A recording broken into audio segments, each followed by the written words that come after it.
In a peaceful village, nestled between golden fields and winding streams, lived an old gardener named Abdul.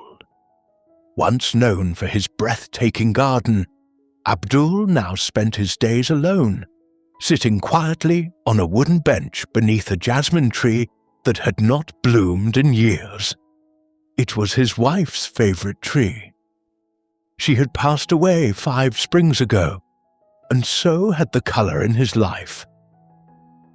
The birds still sang, the wind still whispered through the trees, but Abdul didn't listen. He had closed the door to joy. Each day passed like a shadow, quiet, slow, and without meaning.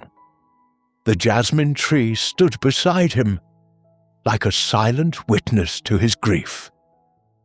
One afternoon, as the sun dipped low, a little girl from the village skipped up to Abdul. In her hands, she held a tiny clay pot with blooming marigolds. "Flowers feel lonely when no one talks to them," she said with a smile. Abdul blinked. "Who told you that?" "My grandma," she giggled, placing the pot near the jasmine tree. "Maybe your tree needs a friend."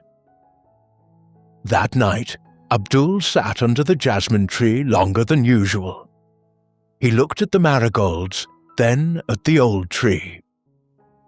"You miss her too, don't you?" he whispered. The next morning, something stirred within him. He picked up his rusted watering can and gave the tree its first drink in years. But day by day, Abdul returned to the garden.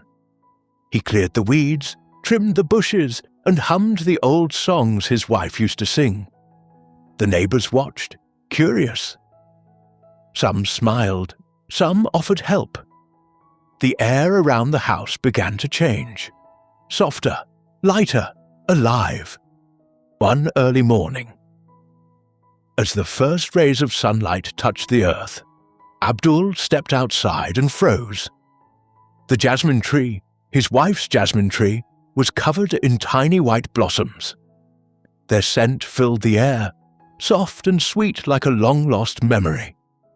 He closed his eyes and smiled. "You came back," he whispered. Word spread across the village. People came to see the reborn garden. Children played, elders walked slowly among the flowers, and young couples came to make wishes under the jasmine tree. Abdul became the soul of the garden again, not just as a gardener, but as someone who proved it's never too late to start watering your soul. Abdul's story wasn't about flowers. It was about hope, about finding life again even when you think it's all behind you. Sometimes all it takes is a little water, a little sunlight, and the courage to start again.